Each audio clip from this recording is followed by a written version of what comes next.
Hi, and welcome to this episode of Resilience Reborn. I am one of your hosts, Angie Easley. Today we have Fern Lehmann here with us, which is, I haven't seen you in how many years? Oh my gosh, it's been... What year did you leave Goochland? Yeah, so I left in 2006. Okay. Yeah, so I actually taught her son at my first job ever when I became a music education teacher.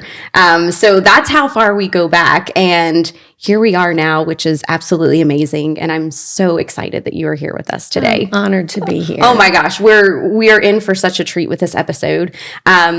So if you want, go ahead and just give us kind of like a background of you and your late husband and just about your life maybe. Well, we met in Petersburg, Virginia when I went to nursing school. I was 18 when I met him, and I was dating someone else who introduced us. Oh, I love it. And we became friends. He became my mechanic. And things didn't go well with the other guy, and he asked me out on a date, and we ended up together. We were married for 36 years. Oh, that's such a good story. Oh, I love that. I love that.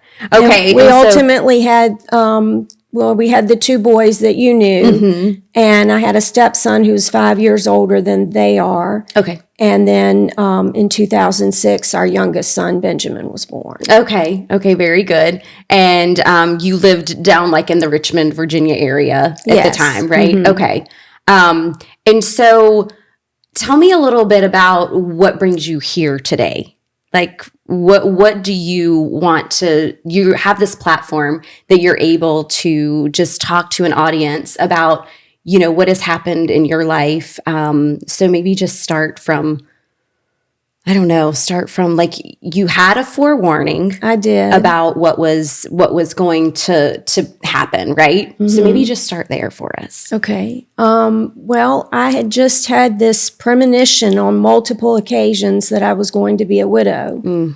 And I didn't know at the time if it was just crazy imagination, or, sometimes I think the enemy tries to put things in our head that don't belong there. Mm-hmm. So I learned over time just to be patient and wait to see what it meant. Mm-hmm. But when he got his diagnosis, I knew immediately that that's what it was going to be. Mm-hmm. And I believe God gave me the premonition to prepare me for what was to come. Because I think had I not known, I would have fallen apart. And I had a minor child to take care of. Mm-hmm. So it allowed me to have to grieve him as he was passing. Mm. And so by the time he was gone, I was more able to go into action and take care of everything that needed to be taken care of. Oh my gosh. So that, and even just hearing that, because I also had a premonition about the death of my husband. And when you said, for me, because I was very much into my faith, I was like, this doesn't happen. This isn't real. And I don't know if that ever crossed your mind either. So I kind of pushed it away too, as well. And like you said, that you just thought that you needed to be patient, and I never once thought that. So I commend you on that. It's amazing the number of people that I talk to that have these different situations, and the perspective that I can gain from them. So that was really awesome that you said that you just had to be patient and you just let it sit. That premonition. That was a learned behavior, because at this point I was in my 40s. Mm-hmm. If this had been in my 20s, I wouldn't have been as patient. Okay. Well, then maybe that makes sense with me, right? Okay. So then walk us through like his diagnosis. And so you had this premonition. And it was about a year later. He came home from work on a Friday. He was having severe pain up in his shoulder. But he hadn't injured it, didn't know what it was coming from. And so all night I tried to get him to go to the doctor, and he wouldn't go. But then he woke me up in the middle of the night and had me take him to the emergency room. Mm-hmm. And they did a CT to try to determine what was causing it, and found that he had a pinched nerve in his neck. And incidentally, while they did the CT, they found a what they call a spiculated nodule in his chest. And even though they didn't tell him what it was, I knew immediately, being a nurse, that that was cancer and that it was not a good diagnosis. And because it was at the start of COVID, they weren't treating it, they weren't diagnosing it. And so they literally, their exact words were, "Go home and watch it." Oh. And I was like, how do you watch that? Exactly. Right. Oh gosh. You can't see it. I don't have X-ray vision. No. And so being that you knew more than he did, tell us about that a little bit. How was that for you? And well, I wanted to protect him. I knew emotionally he was in a different place than I was. His faith was in a different place than mine. And I didn't want to frighten him or cause him to lose hope. And so I just said, well, we'll just keep looking until we find a doctor that's willing to help, because so many doctors weren't treating patients during COVID. Okay. So we just stayed vigilant about making phone calls and trying to find someone to treat him. So that's what you did. You just kept making phone calls and you finally found a doctor. We did. Okay. We found a respiratory doctor willing to help us. Okay. And so she saw him a few times and helped us find a surgeon. Okay. And have him evaluated. Okay. And so what is this time frame now? Well, he was scheduled. He saw her in September. He saw her prior to that. He saw the surgeon in September and then got surgery scheduled for October, and then got COVID with a bad case of bronchitis that had to be treated. So the surgery wasn't until November. Okay. And by this time, the cancer had wrapped around the vessels and the lymph nodes in the chest, very close to the heart. So they only were able to remove what they could get to, and then and then they had to give him some time to heal from surgery, and then they started the chemotherapy in January. Okay.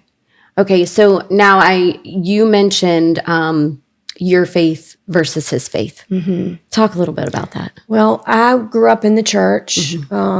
And at 13 went to a Christian camp and accepted Jesus as my personal Savior. And it's always been a big part of my life. I always rely on God when I'm going through things, even when I'm not going through things. And his exact words to me years ago were, his church was out in the woods. He was a hunter, an outdoorsman, loved to fish. And so that was his connection with the divine. So his walk was a little different than mine. It wasn't that he didn't believe. It was just he wasn't interested in going to churches and that sort of thing. Didn't need to be in that building. Right. And I've even gotten to that place now. Right. Where I appreciate his faith a lot more than I used to. Yes. And so I'm sure that in your marriage, that probably, I love that because you said you were married for 36 years. 36 years. And so it didn't really cause any problems because I never tried to force him to do the things he didn't want to do. And he was very respectful of my faith. And so we were just very willing to accept where the other person was with their own journey. Which I think is a really good life lesson. Oh, I do too. I really do too. Because, even because the same thing with me. I grew up going to church, and my first husband and I that's how we met. We met through church, and we were very much into our faith. And then when he passed away, I ran from it. I remember. Yes, I ran. And it has just been within the last 4 years that I've actually come back around with that. And even now my current husband found his as well, just found his faith. That's amazing. So I can see where you just have that respect for one another, that you understand. And so tell me a little bit about how now you understand what it was for him.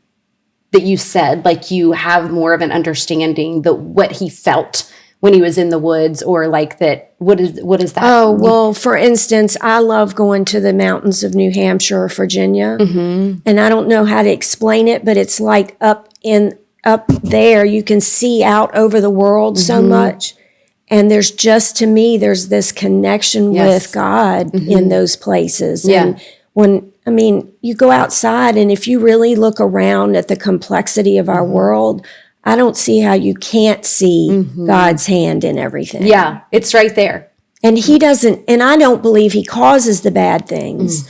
I believe he allows them, and then he brings good out of them, and they're opportunities for us to have growth. Yeah. Okay. So with that said, tell me how your faith and things like that carried you through this awful time. Because I knew that no matter what happened, God was going to take care of me. I didn't have a fear that I wasn't going to have a home or food or clothes, because God's always provided those things for me. So that wasn't a worry for me. And in fact, we got a lot more income that came in that I had no idea we were going to get. Things like insurance policies that paid out more than we ever expected. And a retirement plan he'd had with a school system he worked for that we had forgotten about. Oh, okay. And they found me after he passed away and let me know that there was money there. Oh, okay. So just little things like that God had to have had a hand in that.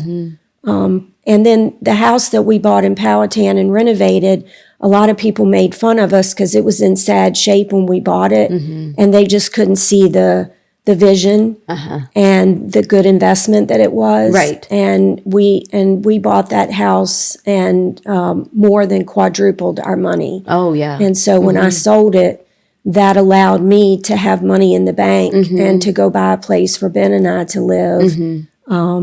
And still have money left over. So it was such a blessing. Oh, wow. And we prayed about that house. I mean, he wasn't one to really sit down and have a prayer with me. But if I'd say to him, should I pray about this? He'd be like, yes, please. Oh, okay. Oh, wow. I think it was his growing up years. Yeah. And unfortunately, he had some experiences with the church when he was young and some other family members that were very hypocritical. They would tell him he needed church and take him, but then they wouldn't go. And Gotcha. So that's where the thing... Mixed signals. Exactly. Yeah. It was very confusing for him. Oh, yeah. So I think that's why he sought it elsewhere. Oh, gosh. Okay. Were there particular like moments or experiences like through his illness that tested your faith at all? Oh, for sure. Okay. He told me early on he couldn't deal with talking about it. So talking about the plans for my future or how we were going to handle things, he couldn't deal with it because this came out of nowhere. He had no time to prepare. And he was always somebody that had a hard time putting his feelings into words. And so I think he had a really hard time. And he also said he couldn't deal with us being upset. Okay. Yeah. So what I did around him was I was very strong. I refused to cry in front of him. I was very careful to talk to other people when I needed support. And do my best to be his rock because that's what he'd always been for me. So I wanted to do the same for him.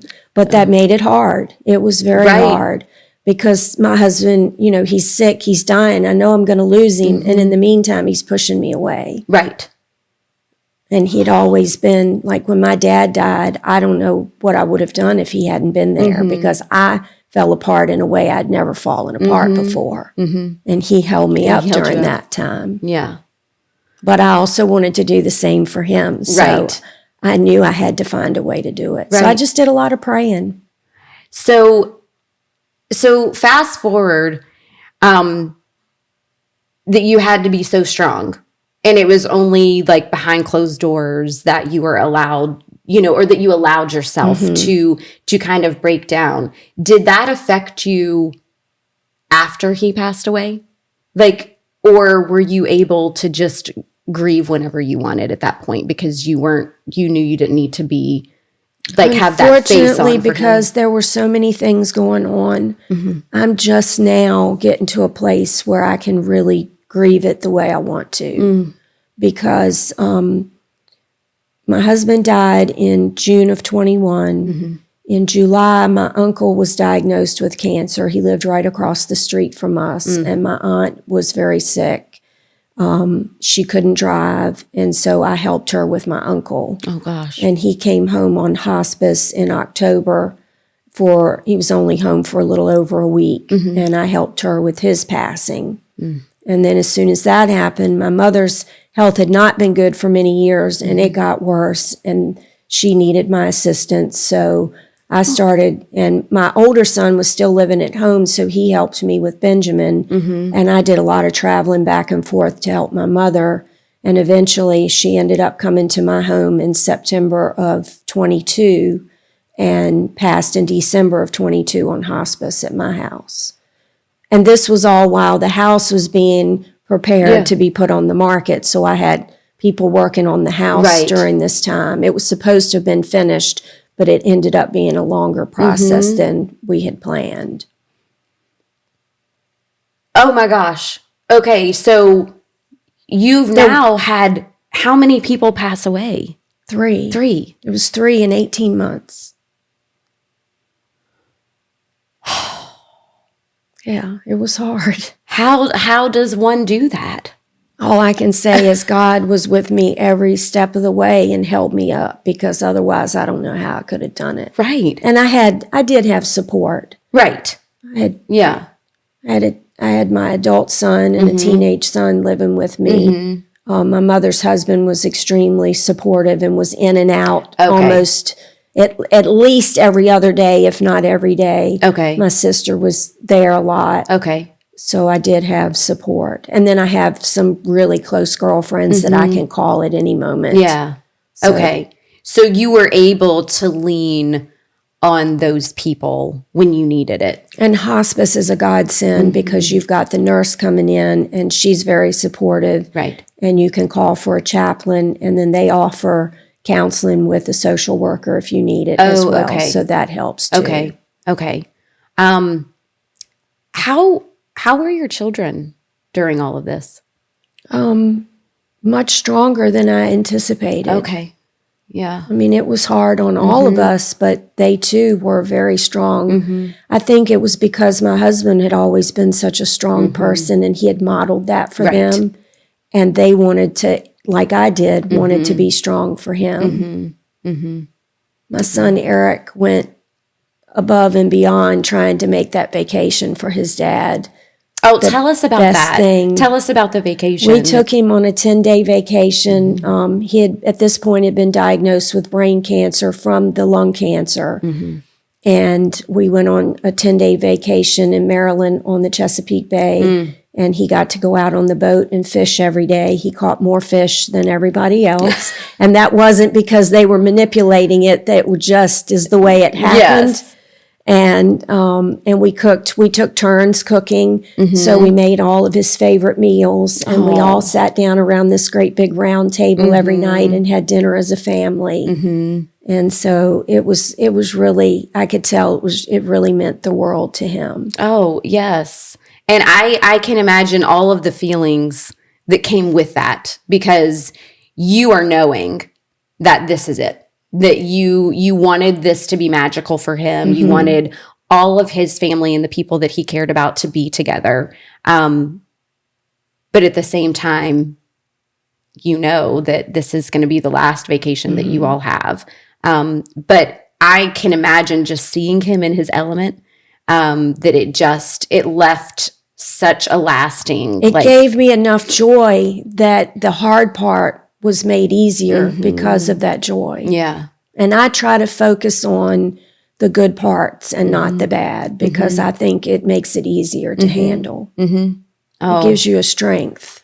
I'm I'm sure. And I, in talking with so many people that have been through things like this, I love just hearing it because I didn't have that perspective. I did not have the knowledge or, I was still so young. I identify with that because I lost my grandmother, who was my second mother, when I was 19. Mm-hmm. And that was the hardest loss I had up until that point. Right. And I didn't have that perspective then. Yeah. And so it just it just gives me so much hope. And for anybody listening to hear things like this, because I think it is so valuable that other people have this to listen to, because I didn't. And, that's part of one of the reasons why I'm doing this, is because I just want to give that and give hope and all these just different perspectives to other people. Because if I had something like that, I love my journey. Like, I love where I'm at, but I don't know what it would be, So I love that you're telling us all of these things. Okay, I'm going to go to my questions now. Okay, so you mentioned that you had the premonition, okay, but you did talk a little bit before we started this about some dreams. So talk about those too. About 2 weeks before my husband passed away, I had a dream where he had two brothers who had passed before him. Okay. And the one that was closest in age to him had passed from the same exact kind of cancer. Oh. And he came to me in a dream 2 weeks before he passed and said, when the time comes for Bobby to go home, I will be with Jesus when we come to get him. And I want you to know not to worry about him, that he's going to be okay. So that gave me a lot of comfort. Mm-hmm. I'm sure that I think that is probably one of the toughest things that I went through, was because I just didn't know. I didn't know. So that, I can imagine, just meant the world to you. Well, because I wasn't sure exactly where he was in his faith journey. Right. That helped confirm to me that I knew he was going to heaven. Yeah. Yep. Oh, okay. So that was one dream. Did you have another one, or? I had, he came to me twice, and the second time was after Bobby had passed, and he passed at home. He was still, miraculously, and I don't know how, I really don't, but he was still on his feet. Oh. It was not easy. It was not, he told me when he got sick, he said, I am not, whatever you do, I do not want to be in a hospital bed with everybody standing around me when I pass. He said, I would rather be outside in my element. Yeah. And so we didn't stop him from trying to go outside. And we did make him start using a cane to try to keep him from falling. Yeah. Because he was very unsteady. Okay. But he would get up every morning before us and go outside. That had been his routine for years. And so he had gotten up that morning and went outside. And my son, when he went to go to work that morning, found him. And he was sitting on the ground like an Indian, which, number one, he never sat that way because his legs would go to sleep and then he couldn't get up. And he had his hand behind him and his head was slumped over. And he literally looked like he was about to rise, like he was going to get up. And his brother came to me afterwards and said the reason he was in that position was when we came to get him and we told him it was time to go home, he went to get up. And he didn't realize he didn't need to bring his body with him. And that was a dream. Yeah. And I knew the day I saw him in that position, I was like, Andrew, he was trying to get up. But he hadn't passed. No, this is when he passed. Yes. He was sitting on the ground like an Indian. That's how you found him. Yes, with his hand behind him as if he was getting ready to get up. Wow. So it just confirmed for me that first dream was true because for it to happen twice. Oh. This is powerful. This is so powerful. Okay. Let's see here. You talked about your faith, and how his faith, how did it bring you peace? Maybe like during the illness, like, was there anything that stands out? Well, I mean, don't get me wrong. There were times that were difficult. We were, as soon as he found out he was sick, he got the boys to start helping him try to finish the house. Okay. So there was a lot of activity that went on between the time that we first found out for sure that it was cancer and when he got so sick that he was going through chemo and couldn't do much. And so, you know, there were a lot of family, I wouldn't say fights, but little disagreements over paint colors. And I think that's how a lot of the tension and grief came out was, you know, so during that time, it was a little difficult. Okay. Explain, you mentioned that you don't think that you have really started to grieve. No, I had to. Sometimes you have to put it on hold when you're so busy because I knew I couldn't stay in the house. It was a very large house, 4-bedroom house, 3 bathrooms. We didn't need that much space. It was too much to take care of, and 5 acres, mostly wooded. So it needed a lot of maintenance. And this was a 100-year-old house that had been redone, but even still constantly needing maintenance of some kind. Right. And I needed something a little newer and easier to care for. And so with the other deaths and trying to get the house sold, I moved in with a family member temporarily for a year. Okay. To let the house sell. It was easier to sell it with us not living there because I had 2 kids and animals, and it just made it easier for showings. Right. So we put the house on the market in June of 23, and the house sold in February of 24. Okay. And then in addition to everything else, while I was moving, I injured my elbow and my shoulder. And so in September of 23, I had an elbow surgery. And then in February, I had a shoulder surgery. You're like Superwoman. I don't feel like Superwoman. I know. Sometimes I'm like, okay, Lord, I think I've had enough now. I know. And yes. And so, yes. So you're saying that now, after all of these adversities and these challenges that you have had, that you're just now starting to feel like that you can kind of let your guard down. So what does that look like for you? Well, now we're in our own house. I'm not living with somebody else. I have a lot more privacy.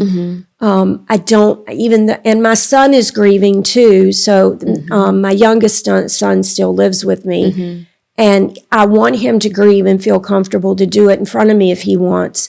But I don't want him to be burdened with my grief. So I try to do that in private. So I do a lot of spending time with girlfriends when he's doing other things, and I have an aunt that lives nearby who really understands and is a great support. Oh, okay. So I lean on people that can help me that you know are a little more objective than he would be, so that I'm not burdening him. Yeah. So with your son Ben, how has that looked for him? He's had a rough go. He and his brother had a problem, and that's why my older son doesn't live with me now. And that was very, very traumatic because they had been very close prior to this. Okay. And I believe it was unresolved grief with my older son and possibly some mental health issues that needed addressing. Gotcha. And then Ben, unfortunately, didn't do well with the move with our family member. And that complicated things, and he's had some health issues. So He's had some things going on. So once we got in our own house this past June, and ironically, the day we moved into our new house was the 3rd anniversary of my husband's death. And I don't think that was a coincidence. Right. Yeah. And I felt like he was with me all day that day. Like you just could feel it. Well, he sent me dragonflies from the very beginning, from the very day he died. I started seeing dragonflies. Oh, so what is that? I know, I see that you have them all over. I wondered. Yes. Okay, so was there anything about dragonflies before? Only that he's a fisherman, and so you see them all the time when you're fishing. So because I associate butterflies with my father's death, and with my mother, it's more a hummingbird. So I think he was trying to choose something that was going to be different from everybody else that I would associate with him. Yeah. And so I knew immediately.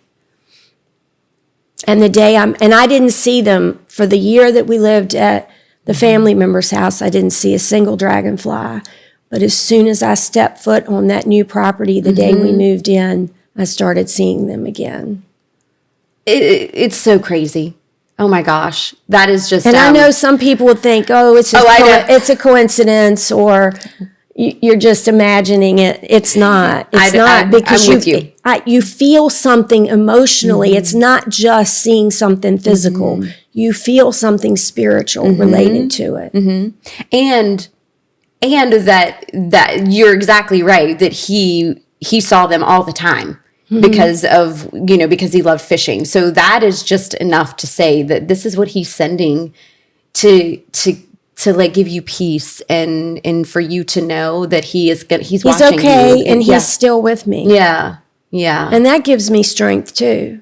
Right. And I think that's where a lot of my strength has come from, because he has always been the rock of our family, just always the strongest person, and you could always count on him. He was always thinking about us and doing little special things for us. And oh, you're strong too. You're stronger than you know. Yeah, there's times I question it, but then there are times I realize it. Yeah. Oh gosh. And that, I didn't get a lot of this, what you're talking about either, but I wasn't married for that long either. So, you had this whole life that you built with him. I'd been with him more than even my parents. Right, because you met him so young. Yeah. So you had built this wonderful life. And so that is really... that it's powerful that you still feel him and you get all of these little signs, if you will, or I can see how that would carry you through on a day-to-day basis. Very much so. Yeah. Oh, wow. Oh, I love stuff like this. Okay. Do you have anything else that you want to tell us that I haven't really touched on? Well, there was really a neat something that happened in the hospital because of COVID. They only allowed one person in. Right. So when he was in the hospital getting the radiation for the brain cancer, so he could go on vacation, and he started coming back to himself. He was always a little prankster and loved to joke. He was the king of dad jokes. Yes. And it's always how we connected in the very beginning. And he loved to flirt. And so when he started getting better, I cope. I like to knit on a loom. Okay. And so I had my loom with me, and I was sitting in the chair next to him knitting, and he kept looking around the room and looking at me, and I was like, "What are you doing?" And he said, "Just checking to see what needs to be fixed." Well, I knew that meant he was getting better because he was a Mr. Fix-It. He went in the bathroom one day to wash his hands, and the water wouldn't cut off all the way. And I said, "Okay, Mr. Handyman, this is not your job, but if you'd like me to call somebody to fix it, I will." Right, yeah. And so it was just neat because we connected on a level that we had connected on back when we first met. And I don't know. It was just it was really special. It's just something that stood out to you. Yeah, it reconnected us in a really special way during that time. Well, I think that it gave you a glimpse of the way that he was. And you know, because, you know, I had one guest on, and her husband had cancer as well, and she talked about the drawn out, right? That you Watching them go downhill. Yes. That is the hardest thing in the world. Yes. And she said that after he did have some treatment, it's like he came back to life for a while. And that is similar to this experience. I feel like that you had, that you saw that glimpse of, oh, this is who Bobby is. And you had, just because you had to watch the decline, right? And then when you said, we have to go on this vacation and he just needs to be, and then, you know, I think that So is twice he got to come back a little bit. And that was really neat. I'm sure, because that probably then it maybe just like refueled you a little bit more, I think, you know, after so much of seeing the decline in health and him not being the strong person that And you we know. think that he may have had cancer for longer than we were aware, because 3 years prior to the diagnosis, his health, he just hadn't been well, very fatigued, not himself. He'd come home from work and just be exhausted, not feel like doing things. And my sons picked up on it later that he had been trying to work on vehicles and just couldn't do it. Oh, okay. And I attributed it just to lack of energy because his job was so demanding. Right.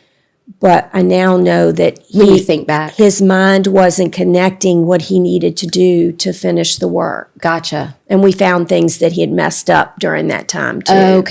Okay. So, and you had mentioned before too that he wasn't one to go to the doctor. No. Or, you know, No. there's nothing wrong, I'm going to, which a lot of people are like that. So, okay.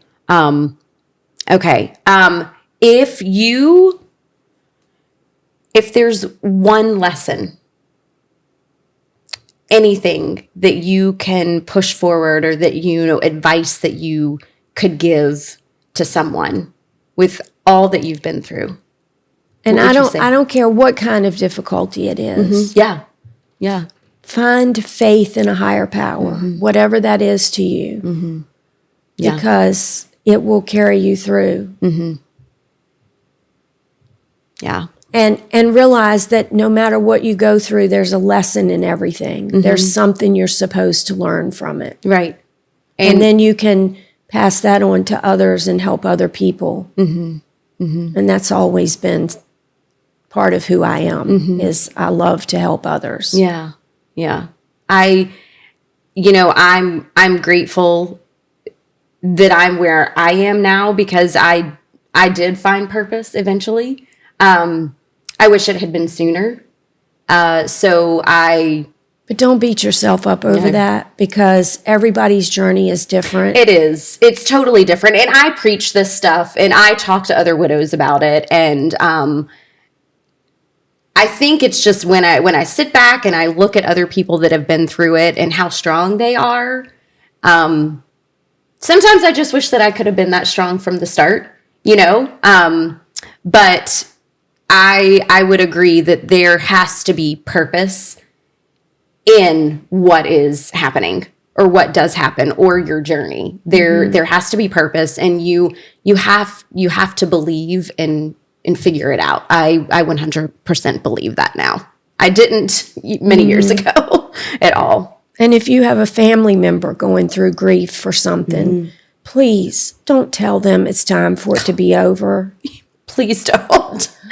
Oh my gosh. And don't be afraid to bring up the person they're grieving, because it helps to talk about them. We want to talk. Yes. You know, it's like, say their name. Like, we want that, as, you know, whether it's as a widow, or it's your parent, or it's a child. That's it makes us feel worthy and good if we are allowed to talk about it. And still connected to them. Yes. And I think, you know, even for me, that was a lot, you know, because I was young, and I did move forward, I don't know if it was in my own time. You can say it was quick or not quick. But I don't think that I felt that I could grieve because I was moving forward and I did remarry and I did have kids. And so I kind of put that on the back burner. And I think that that's what got me, is that I didn't feel that society or the people I surrounded myself with allowed me to do that. I'm okay. People are afraid of it. They truly are. They truly are afraid of it. And they don't know how to be around you. They don't know the things to say when you're around. So many awkward times. And I'm sure you've had those too. Oh, very much so. It's just, it's baffling to me that, I had some people that they didn't know what to say, so they just didn't. And now they're not even in my life. Well, I had one friend that we had been friends for years, and I had supported her. She had lost her mother at a very young age. And then when I lost my father, she suddenly didn't want to hear anything about my loss and couldn't understand why it was important to me. And I was going through the hardest time in my life at that point and needed support. And I was like, okay, well, if you can't support me, then I have to move on. Right. And so, and I chose not to go back to that friendship because I felt like I was giving, but I never got anything in return. And and as my best friend says, she said, you need to be a friend to have a friend. Yeah.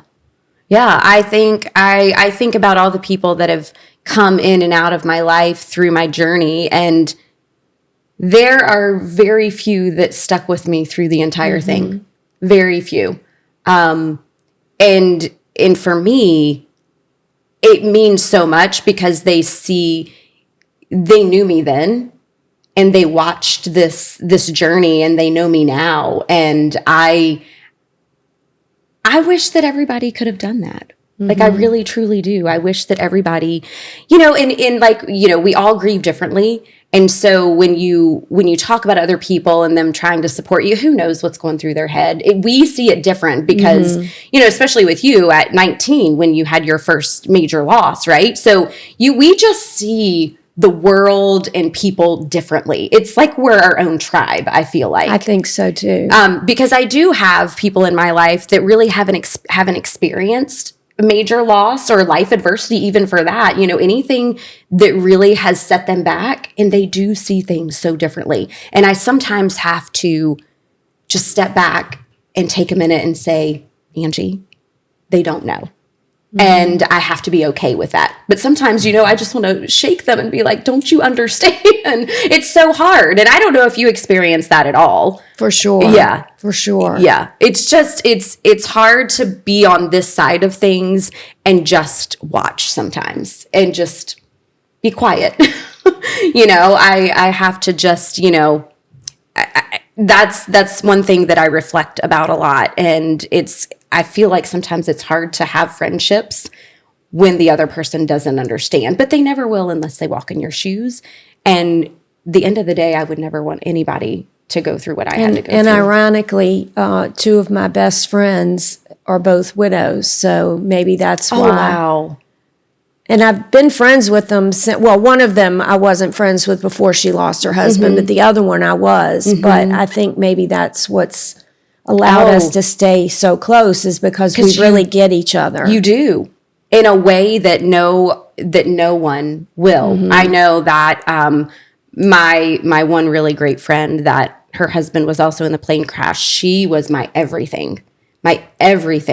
Even though we were at different places in our life at the time. But you were both going through the same thing. Yes. And we just understood. We understood if I called her and just cried. It was okay. And when other people are, what are you doing? It's really hard, and it is awkward for them.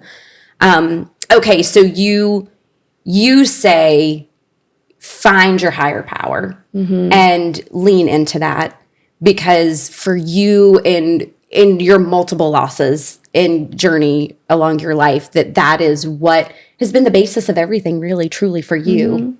Just, your faith and being able to have It's him why to hold Benjamin's here. you up. Yeah. Because I lost 3 babies trying to have him, and I didn't give up because God had told me I was going to have another child. And so I just refused to give up, and I trusted my faith. And he has been such a blessing in my life. I can't imagine him not being here. Right. Well, and if you think about this too, like he's been here with you through this, right?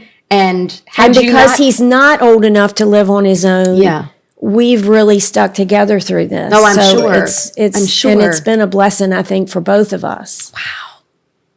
So that's just another like divine intervention there. I feel like that you said you lost the 3 and then he's here and now he's with you and that's your person right now. Right. Right. Oh, that's so awesome. Oh my gosh. Well, do you have anything else that you want to tell our audience, or did we cover a lot of the things? Covered it all. I know it's so cool, this conversation, and just catching up with you, and just the things that you have brought today. I don't know. You're an amazing person. Oh, thank you. You truly are, and I never have forgotten about you from all those years of teaching your son, like ever. I remember telling you it was okay to be angry at God when you lost Kyle. I can't say I remember that. Because I don't remember a lot of things, but yeah. I remember telling you needed to give yourself permission. Yeah. Oh. Thank you. Oh my gosh. Okay. Well, is there anything that we can do for you, a way that we can help support you with Resilience Reborn, or?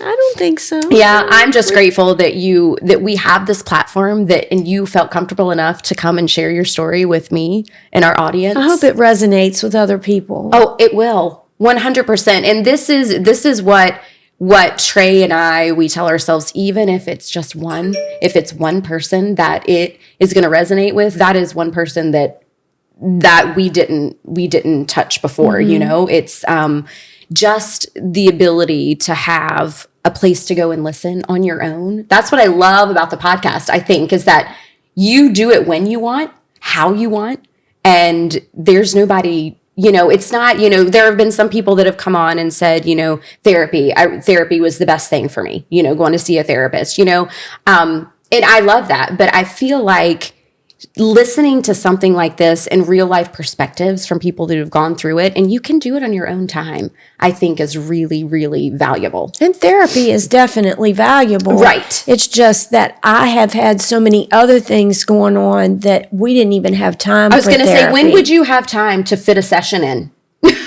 No. And I have my whole thoughts on therapy because I've had so many therapists throughout my life. And me too. Yes. And at some point. But I had that to build on. So it wasn't like I'd never been. So I had those coping skills. Right. You had the tools. And that's what I do love about it. I love that they did provide me with the tools. But if someone asked me again, well, how are you feeling today? I thought I would smack them, right?